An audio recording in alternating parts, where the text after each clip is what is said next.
Era solo un martes cualquiera, una parada de tráfico por una luz trasera rota. Pero esa noche, mi miedo se convertiría en la furia que derribaría todo su mundo. El sol de la tarde se filtraba entre los edificios, pintando el asfalto de tonos dorados y anaranjados. Yo conducía a casa después de un día de 12 horas en el hospital, con los músculos adoloridos y la mente en blanco, soñando solo con una ducha caliente y mi cama. Era un martes cualquiera, en una ciudad cualquiera. O eso pensaba yo. Vi las luces azules y rojas parpadeando en mi espejo retrovisor y mi corazón dio un vuelco. No había hecho nada malo. Iba al límite de velocidad. Usé mis intermitentes en el último giro. Mi cinturón de seguridad estaba abrochado. Aún así, sentí esa vieja y familiar punzada de miedo que se instala en el estómago de muchas personas que se parecen a mí cuando ven un coche de policía detrás. Me detuve en el arcén, apagué la radio y bajé la ventanilla, colocando mis manos en el volante, exactamente donde pudieran ser vistas. Es un ritual triste. Una coreografía de supervivencia que te enseñan desde niña. El oficial se acercó a mi ventanilla. Era alto, corpulento, con una mandíbula apretada y unos ojos fríos que me recorrieron de arriba a abajo antes de siquiera mirarme a la cara. Su placa decía Miller. «Buenas tardes, oficial. ¿Hay algún problema?», pregunté, manteniendo mi voz lo más calmada y neutral posible. Él se apoyó en mi puerta, invadiendo mi espacio personal. «¿Sabe por qué la detuve?», preguntó con un tono que ya sugería que yo era culpable de algo. «No, señor, no lo sé», respondí honestamente. Hizo un ruido con la garganta, una especie de burla. «Su luz trasera derecha está rota». Mentira. Yo misma había revisado las luces esa misma mañana. Era un coche nuevo, de apenas 6 meses, pero sabía que discutir no me llevaría a ninguna parte. «Oh, no me había dado cuenta. Gracias por avisarme. Lo arreglaré de inmediato». «Licencia y registro», ordenó, ignorando mi respuesta. Mientras buscaba mis documentos en la guantera, con movimientos lentos y deliberados, él seguía observándome. «Bonito coche», dijo, y no sonaba como un cumplido. Había un matiz de sospecha, de incredulidad. «¿Este es su coche? ¿Segura?». Le entregué mis documentos. «Sí, oficial, está a mi nombre». Tomó los papeles y los examinó bajo la luz de su linterna, a pesar de que el sol todavía brillaba con fuerza. Cada segundo que pasaba se sentía como una hora. Mi pulso martilleaba en mis oídos. Volvió a mi ventanilla, pero no me devolvió mis documentos. En su lugar se inclinó aún más. Su rostro estaba a centímetros del mío. «¿De dónde vienes?», preguntó. «Del trabajo. Soy enfermera en el Hospital General». «¿A dónde vas?». «A mi casa». Su sonrisa fue una línea delgada y cruel. «La gente como tú siempre tiene prisa por llegar a algún sitio, ¿verdad?». El veneno en la frase «gente como tú» era inconfundible. El aire en mi coche de repente se sintió pesado, irrespirable. El pretexto de la luz trasera rota se había desvanecido. Esto era otra cosa. «Oficial, ¿he cometido alguna infracción?», pregunté, mi paciencia comenzando a agotarse. Su rostro se endureció. «Podría decir que te resistes. Podría decir que hueles a alcohol. Podría registrar tu coche entero ahora mismo. Y te garantizo que encontraría algo». Se acercó tanto que pude oler el café rancio de su aliento. «Una pequeña bolsita que se cayó de tu bolsillo. Un error desafortunado. Y tu vida, tu trabajo de enfermera, todo se acabaría. ¿Entiendes lo que te estoy diciendo?». Era una amenaza, clara y directa. Un nudo de hielo se formó en mi estómago. Estaba sola, en una calle secundaria, con un hombre que tenía el poder de arruinar mi vida por puro capricho y odio. Por un momento, El pánico me paralizó. Me vi a mí misma esposada, mi cara contra el capó caliente de mi propio coche. Una noticia más en la estadística. Pero entonces la ira superó al miedo. Una rabia fría y lúcida. Él creía que tenía todo el poder. Creía que yo era solo otra víctima anónima. Se equivocaba. Él se enderezó, satisfecho con el terror que seguramente veía en mis ojos. «Creo que nos entendemos», dijo, preparándose para darme una última lección de poder. «Voy a dejarte ir con una advertencia esta vez, pero que sepas que estaré vigilando. Ten mucho cuidado».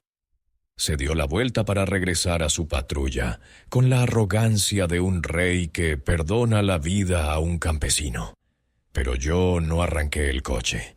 En lugar de eso, respiré hondo, tomé mi teléfono del asiento del copiloto y marqué un número de memoria. Miller se detuvo al oír el tono de llamada. Se giró con el ceño fruncido por la confusión y la molestia. «¿Qué demonios crees que estás haciendo?» Sostuve su mirada, levantando el teléfono hacia mi oreja mientras alguien contestaba al otro lado de la línea. «Solo hago una llamada rápida, oficial», dije, mi voz ahora firme, sin un ápice de temblor. «No te preocupes, es a mi padre». Él soltó una carcajada amarga y condescendiente. «¿Tu papi? ¿Va a venir a salvarte?» «Algo así», respondí mientras la voz en el teléfono decía: «Elena, ¿estás bien?» Puse el altavoz. La voz clara y autoritaria llenó el silencio. «Hola, papá. Estoy bien. Pero tengo un pequeño problema. Estoy en la calle Elm con la tercera. El oficial Miller me ha detenido. Quizás podrías hablar con él». La sonrisa de Miller se congeló en su rostro. La confusión dio paso a una creciente inquietud. «¿Y quién se supone que es tu padre?», espetó, intentando recuperar el control.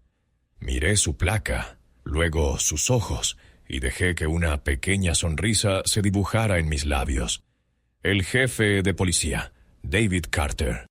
El color desapareció del rostro de Miller tan rápido que pareció como si alguien hubiera tirado de un interruptor.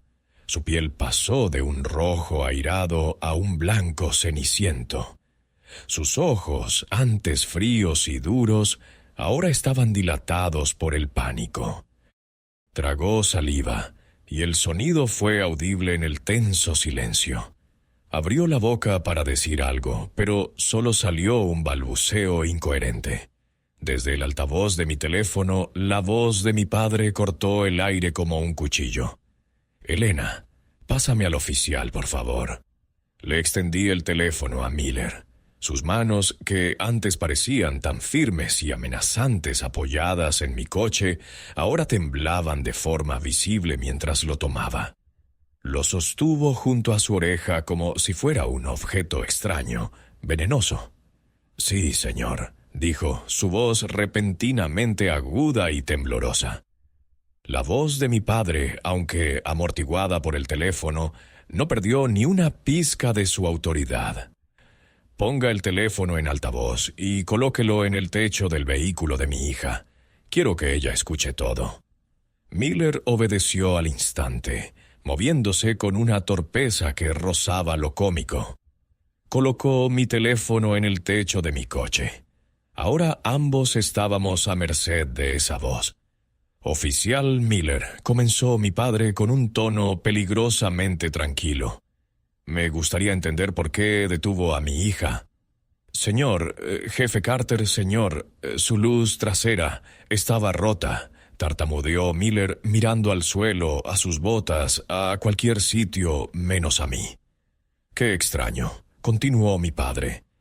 «Porque yo mismo llevé ese coche al concesionario para su revisión de los 6 meses la semana pasada. Todo estaba en perfecto estado. Pero olvidemos la luz trasera por un momento. Mi hija me dice que usted la amenazó. ¿Es eso cierto?» Silencio. Un silencio denso y pesado. Miller parecía encogerse dentro de su uniforme. «Señor, hubo un malentendido. Una Una mala comunicación. ¿Una mala comunicación? La voz de mi padre se volvió gélida. Usted le dijo que podía encontrar algo en su coche. ¿Le dijo que podía arruinar su carrera?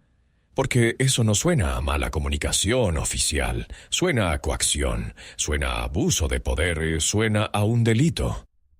Miller empezó a sudar profusamente. Las gotas le corrían por las sienes. Jefe, yo... No quise decir eso. Fue el estrés del trabajo. Un mal día. Devuélvale su licencia y registro a mi hija. Ahora, ordenó mi padre. Miller se apresuró a hacerlo, casi arrojando los documentos en mi regazo. Sus dedos rozaron mi mano y los retiró como si se hubiera quemado. Ahora escúcheme con mucha atención, Miller. Continuó la voz desde el teléfono. Quiero que regrese a su patrulla. No se vaya. No apague su radio. Y definitivamente no apague su cámara corporal, cuya grabación voy a solicitar personalmente en cuanto cuelgue. El sargento a cargo del turno de noche, el sargento Reyes, ya está en camino a su posición. Él se hará cargo a partir de ahora. Usted no le dirá una palabra más a mi hija. ¿Está absolutamente claro? Sí, señor. Cristalino, señor, susurró Miller. Se alejó de mi coche como un autómata, sin mirarme. Se metió en su patrulla y se quedó allí, mirando al frente, con las manos en el volante. La amenaza se había evaporado. En su lugar había un hombrecillo patético y asustado. Por un momento casi sentí lástima por él, pero entonces recordé el terror que me había hecho sentir, la humillación, la rabia. Recordé a todos los que no tenían al jefe de policía en marcación rápida, y la lástima se convirtió en hielo. Pasaron unos 5 minutos, que se sintieron como una eternidad. Podía ver a Miller en su coche, murmurando para sí mismo, pasándose las manos por la cara. La tensión era palpable. Sabía que su carrera había terminado. Él lo sabía. Y en ese conocimiento, la desesperación comenzó a crecer. Sus movimientos se volvieron más agitados. De repente, su cabeza se giró bruscamente hacia mí. Sus ojos estaban desorbitados, inyectados en sangre. Había una nueva emoción en ellos, una que me asustó más que su anterior arrogancia, la de un animal acorralado. Abrió la puerta de su patrulla de una patada y salió. «No», dijo en voz alta, más para sí mismo que para mí.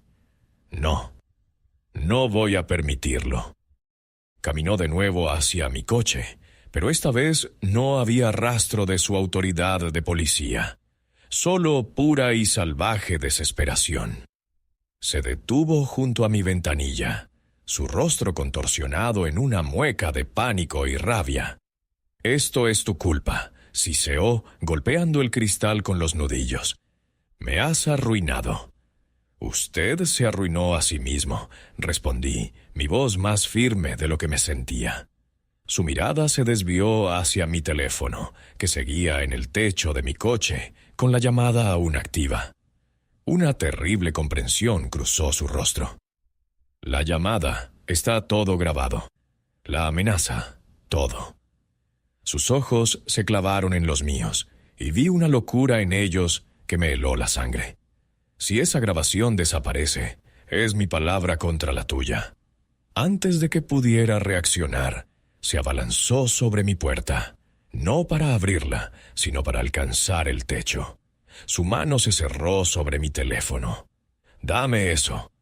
El mundo pareció moverse a cámara lenta. Su mano, grande y sudorosa, se cerró sobre mi teléfono. Intenté subir la ventanilla, pero él fue más rápido. Con un tirón violento, arrancó el teléfono del techo del coche.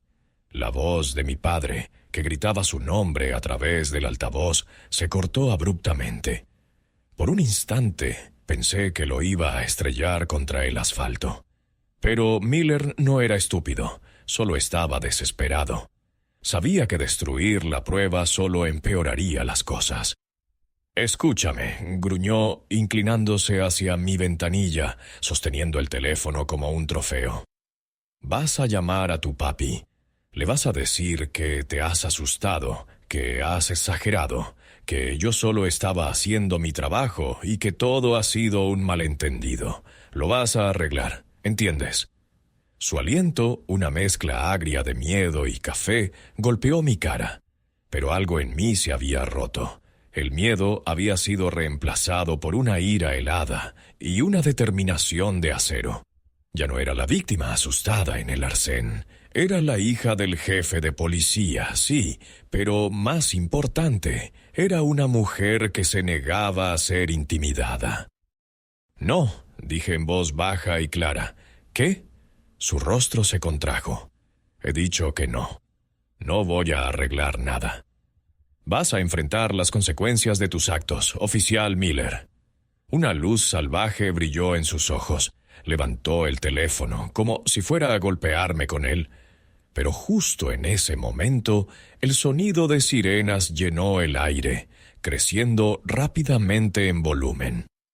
Un coche de policía dobló la esquina a toda velocidad, seguido de otro. Se detuvieron en seco detrás de la patrulla de Miller, bloqueando cualquier posible escapatoria. El sargento Reyes, un hombre robusto y de rostro serio a quien conocía desde que era niña, fue el primero en salir. «Miller, suelta el teléfono y aleja las manos del vehículo». Su voz resonó con una autoridad indiscutible. Miller se quedó congelado.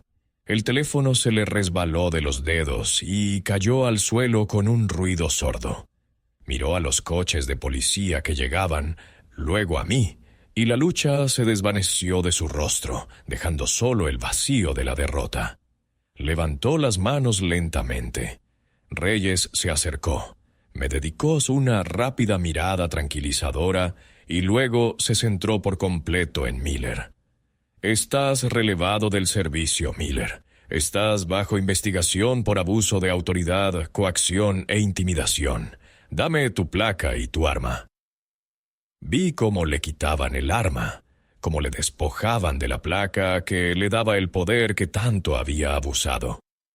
Lo vi derrumbarse, convirtiéndose en un hombre insignificante con un uniforme que ya no le pertenecía.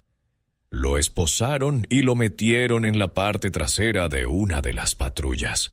Mientras el coche se alejaba, nuestras miradas se cruzaron por última vez. No había odio en la suya, solo un vacío absoluto. Reyes recogió mi teléfono del suelo. La pantalla estaba rota, pero parecía funcionar. Me lo tendió. Lo siento mucho, Elena. Nadie debería pasar por esto. Gracias, sargento. Sé que no todos son como él. Él asintió con solemnidad. Los buenos policías pasan sus carreras tratando de arreglar lo que hombres como él rompen. Pocos minutos después llegó mi padre. No en una patrulla, sino en su coche particular. Salió y me abrazó con fuerza. No dijo nada durante un largo rato. Simplemente me sostuvo mientras yo finalmente dejaba que el temblor se apoderara de mi cuerpo. «Se ha acabado», susurró. «Está todo en la grabación de su cámara corporal, además de lo que grabé de la llamada en mi propio teléfono. No tiene escapatoria». Y así fue. La grabación de la cámara corporal de Miller, combinada con el audio de mi llamada y mi testimonio, fue irrefutable. Fue despedido deshonrosamente del cuerpo de policía al día siguiente. Semanas después fue acusado penalmente. El fiscal utilizó el caso como un ejemplo de la política de tolerancia cero contra el abuso policial. Miller se declaró culpable para evitar una sentencia más larga y terminó pasando 6 meses en la misma cárcel a la que él había enviado a tantos otros, a menudo con pruebas mucho menos sólidas que las que había en su contra. Perdió su trabajo, su pensión y su reputación. A veces, cuando conduzco a casa después de un largo turno, Todavía siento una punzada de ansiedad si veo luces parpadeando detrás de mí. El recuerdo de la cara de Miller, de su amenaza susurrada, no se borra fácilmente. Pero luego respiro hondo. Recuerdo el sonido de su voz temblando al teléfono. Recuerdo la imagen de él siendo despojado de su poder. Y sé que, aunque tuve suerte de tener esa llamada que hacer, mi verdadera fuerza esa noche no vino de a quien conocía, sino de mi negativa a ceder ante el odio y el miedo. Mi voz, temblorosa al principio, se había convertido en el arma más poderosa de todas, y esa es una victoria que nadie me puede quitar.